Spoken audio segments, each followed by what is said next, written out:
Muito boa noite, estamos começando mais um programa Direção Espiritual. Obrigado pela sua companhia, obrigado pela oportunidade que nós temos de entrar na sua casa, de estabelecer este momento de comunhão. É interessante a gente compreender a palavra comunhão. A gente tem alguma coisa em comum. Comungar é a gente receber um pouco do outro em nós. E quando o outro entra em nós, de alguma maneira, nós também entramos na vida do outro. É por isso que a igreja faz sempre, esparrama o tempo todo o desejo, de estabelecer comunhão.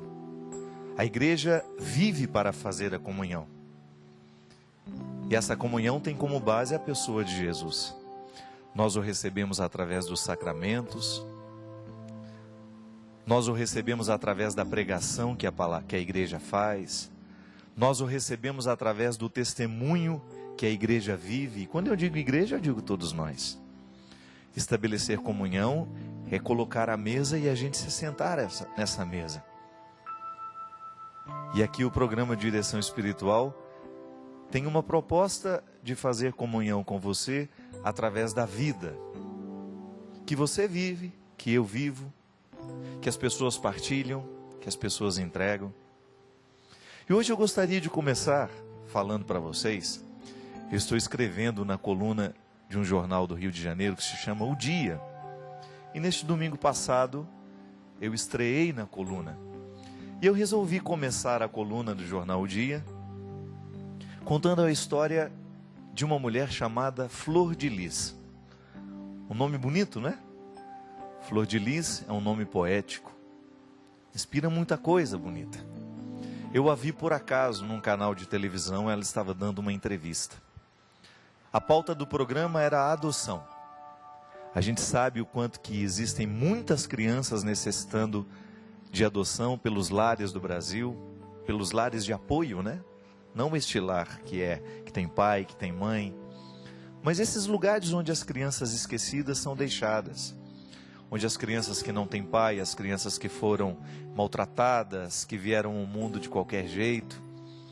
Flor de Lis é uma mulher que nasceu na favela do Rio de Janeiro, que resolveu fazer diferença no mundo. Há até um filme que foi feito sobre a vida dela, cujo subtítulo é Basta uma palavra para mudar. Flor de Lis adotou mais de 50 crianças, aos poucos. Fui vivendo essa escolha de fazer diferença, descobrindo o sofrimento.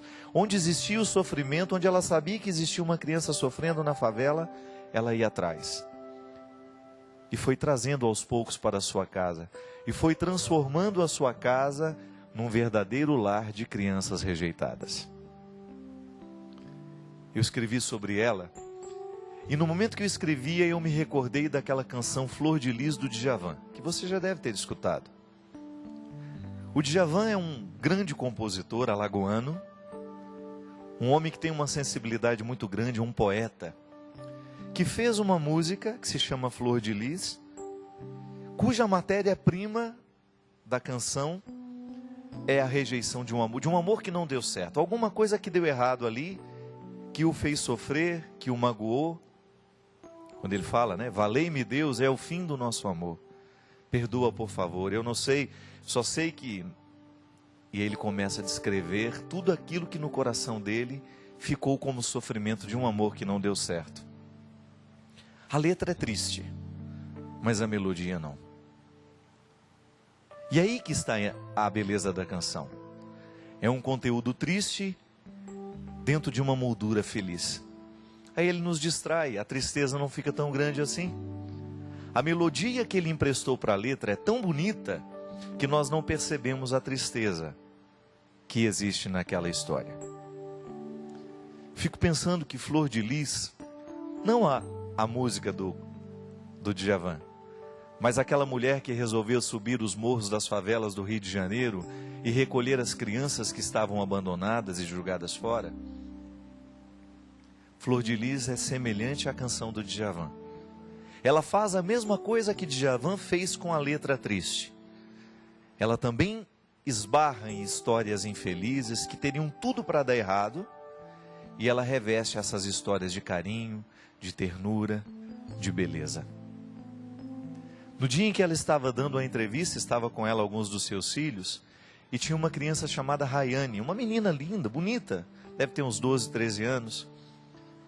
E ela contou a história, a própria Rayane contou a história, que ela foi jogada fora, num terreno baldio. Foi julgada pela mãe biológica. Aquela menina, enquanto contava a sua história, chorava muito. Mas eu percebia que os motivos daquelas lágrimas eram gratidão. Gratidão porque um dia uma mulher a encontrou e emprestou o colo e lhe ofereceu o coração materno que ela tinha. De maneira que aquela rejeição, o fato de ter sido julgado fora, já não era tão pesado para o coração daquela criança. Ela recebeu um lar. Flor de Lis fez com a vida dessa menina o mesmo que Djavan fez com a letra triste dos seus versos. Revestiu de melodia feliz.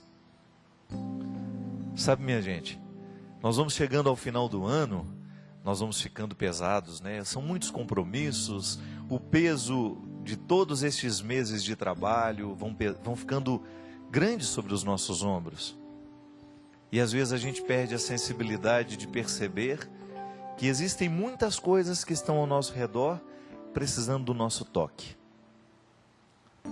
Fico pensando em Flor de Lis como sendo um exemplo humano que vale a pena a gente observar. Assim como vale a pena a gente observar a vida dos santos que já morreram. Mas eu sempre gosto de pensar que há pessoas que estão vivendo uma história de santidade do nosso lado. Pode ser que ela não seja um santo convencional, como nós estamos acostumados a olhar, mas nós não podemos negar que no coração dessa mulher há um ensinamento que todos nós podemos aprender. A capacidade de se encantar com aquilo que é triste, com aquilo que é sofrido, e se encantar de um jeito certo. Se encantar permitindo que no coração nasça a solidariedade. A comunhão, que é quando nós olhamos para o outro e nós o percebemos em sua totalidade. E nós não somos indiferentes àquilo que nele é dor, àquilo que nele é alegria. A gente ser solidário com o outro. A gente se alegra porque o outro está alegre. A gente se entristece porque o outro está triste. E a gente ajuda porque nós estamos com condições e o outro não. É isso que faz a vida ser mais bonita, minha gente. Quando nós permitimos que a solidariedade tenha um espaço no nosso coração. Quando a gente faz a opção de viver para transformar o mundo num espaço melhor. Já tem gente demais transformando o mundo num espaço triste. Nós não podemos engrossar mais a fila daqueles que destroem, que estragam, que caluniam. Nós precisamos acelerar o processo de feitura de um mundo novo que nasce a partir das nossas atitudes, das nossas escolhas. Também estava lá um rapaz que hoje é advogado formado, que foi encontrado pela Flor de Lis também no morro. O rapaz estava dando um testemunho lindo. Ele dizia assim, que ele fazia parte da liderança do tráfico no morro do Rio de Janeiro. Era violento. Quando Flor de Lis subiu o morro, num daqueles momentos em que ela estava indo para realizar a sua missão, ela encontrou esse moço, esse menino lá. E ele com sua arma nas mãos, e todas as armas que ele trazia dentro do coração, ela chegou perto dele, olhou para ele e disse: "Eu amo você." E aquele rapaz, como é que essa mulher pode dizer que me ama se ela nunca me encontrou? Se ela nem sabe quem sou eu? E ela voltou a olhar para ele e insistiu com ele: "Eu amo você." Emprestou para ele naquele momento uma solidariedade que ele não conhecia. E o mais bonito, o amou no momento do crime. Não no momento em que ele fazia tudo certo. O amou no momento em que ele não merecia ser amado aos nossos olhos. Fez o que Jesus fez com todas as pessoas que ele encontrava. Amava mesmo no momento do crime. Eu fico muito comovido toda vez que eu escuto uma história ou toda vez que eu vejo alguém que consegue fazer isso. Confesso. é profundamente transformador para o outro, para nós, toda vez que alguém nos ama no momento em que não merecemos ser amados. Não há coração que resista a um sentimento deste. E aquele rapaz mudou de vida a partir desta ousadia de Flor de Lis. Uma ousadia, um jeito estranho de tratar, né? Não é muito comum, isso é estranho.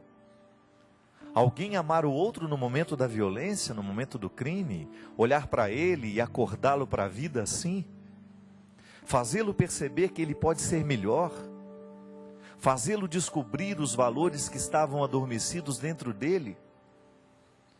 Eu fico pensando, sabe, o quanto que este processo humano, deste mundo cruel, adormece o coração das pessoas para que elas não percebam quem elas são e o que elas podem. Minha gente, o grande problema da violência no mundo é isso. Ela vai entorpecendo, ela vai endurecendo corações empedernidos, né? Corações que já não estão mais sensíveis ao poder da vida, ao poder da bondade, ao poder das coisas que são construtivas. Por quê? Porque elas se acostumaram. E de repente, Flor de Lis acredita que basta uma palavra para mudar. Basta uma palavra para ser transformada a vida de alguém. E a palavra que ela escolhe é essa. É o amor, é a misericórdia, é a solidariedade. Eu fico me lembrando daquele homem que tem a sua filha doente, né? E que se encontra com Jesus e diz: olha, o senhor não precisa nem ir lá na minha casa. Eu não sou digno de que entreis em minha morada, mas dizei uma só palavra e eu serei salvo. Nós usamos essa palavra. Lá naquele momento ele se refere à filha. Diga uma palavra e a minha filha que está lá no leito será salva. Aquele homem também acreditava no poder de uma única palavra de Jesus. Assim como Flor de Lis também acredita. Eu não sei nem qual é a religião daquela mulher. Não deu tempo. Ninguém perguntou para ela qual é a fé que ela professa. Se ela é católica, se ela é evangélica, se ela é budista, se ela é... Não sei. Porque ali, a verdadeira religião estava manifestada sem que nenhuma palavra fosse dita. O verdadeiro ensinamento de Jesus, a vida cristã, estava demonstrada ali, naquele testemunho simples, de uma mulher que resolveu abrir as portas da sua casa para que as tristezas do mundo fossem curadas, para que as mazelas do mundo fossem lavadas. Você sabe que uma das cenas mais felizes que eu tenho era quando eu era criança e eu ficava sentado vendo a minha mãe lavar roupa. Eu achava linda aquela cena doméstica, né? Uma cena muito doméstica. Todos nós já vimos isso. A princípio, aquela mala imensa, né, amarrada com um lençol, aquele monte de roupa suja e a minha mãe cantando, que ela sempre gostava de lavar roupa cantando. Aquele sol bonito, aquele dia quente, aquela água limpa caindo no tanque, ela jogando aquelas roupas sujas ali, lavando, e enquanto lavava, cantava. A purificação, né? O processo da limpeza é tão lindo. Quando alguma coisa está sujo, né? E a gente começa a lavar aquilo que está sujo, e nós vamos devolvendo aquilo que está sujo um estado original. Assim como nós, quando estamos sujos demais, cansados, há uma coisa melhor do que você chegar em casa cansado, ir para o seu chuveiro e tomar aquele banho. É como se a gente jogasse para o ralo tudo aquilo que nos cansou ao longo do dia. O sono é melhor depois. A sensação de descanso já começa com o banho tomado. Flor de Lis faz isso com o mundo. Como? Trazendo para dentro da sua casa as tristezas que ela encontra. Na morfologia de crianças abandonadas, em rostos que foram rejeitados, em gente que foi jogada fora como se fosse um objeto. traz para dentro de casa, dá banho, limpa, devolve a dignidade e diz, olhando nos olhos dessas crianças: eu amo você, aqui é a sua casa, você tem lugar aqui. O mesmo que Jesus fazia com as pessoas que ele encontrava, gente. O mesmo que a minha mãe fazia com as roupas sujas que ela lavava. O mesmo que nós podemos fazer com a palavra que nós dizemos. Quantas vezes eu descubro isso? Há uma palavra que tem o poder de lavar o outro. Há uma palavra que tem o poder de fazer o outro ficar limpo de novo. É fantástico isso no mistério da confissão, né? Eu, como padre, ao dar a absolvição dos pecados, depois de escutar aquele processo de lavagem, né? Porque é julgar para fora o que está sujo. E acreditar que pelo ministério sacerdotal, o homem tem o poder de absolver o pecado, porque está diretamente ligado àquele que é o perdão do pecado. Lava toda a roupa suja do pecado no momento em que recebe a absolvição. Fica novo de novo. É por isso que a igreja trabalha o tempo todo a partir do rito, né? Que nos recorda a água, o sacramental que a água representa dentro do rito. A água lava, a água purifica. Por isso que você tem na Sagrada Escritura muitas passagens onde a água está lavando, purificando. Você tem no Calvário, quando a lança perpassa o coração do Cristo, a água que é jorrada, o sangue e a água, para lavar a humanidade de todas as suas impurezas. Desculpe-me ser tão ousado em dizer isso. Flor de Lis descobriu que nos calvários do mundo ela também pode oferecer essa água, para lavar o que pesa, para oferecer abrigo a quem não tem. Resolveu acordar. Não quis ser uma mulher fútil, quis ser alguém que poderia fazer diferença no mundo. Seja assim também, sejamos assim também.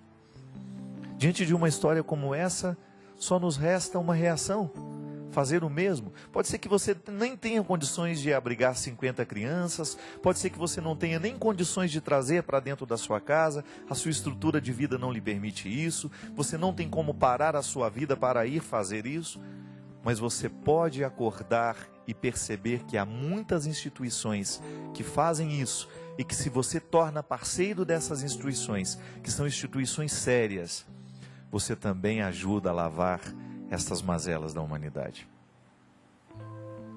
São muitas as pessoas que hoje, graças a Deus, não estão esperando o governo, não estão esperando as políticas públicas, mas estão arregaçando as próprias mangas e colocando a mão nessa massa. Vamos fazer o mesmo. Final de ano é época que o nosso coração pode ficar mais duro, mas pode também ficar mais sensível, para a gente perceber aquilo que está do nosso lado e que nós podemos ajudar. E aproveitar a oportunidade para lavar também as nossas mazelas, aquilo que está pesando sobre nós. Vai dormir mais limpo, não só no corpo, mas também na sua alma, na sua cabeça. Permita que essa água purifique os seus pesos. Permita que Jesus entre na sua vida para fazer isso. Purificá-lo, transformá-lo, libertá-lo.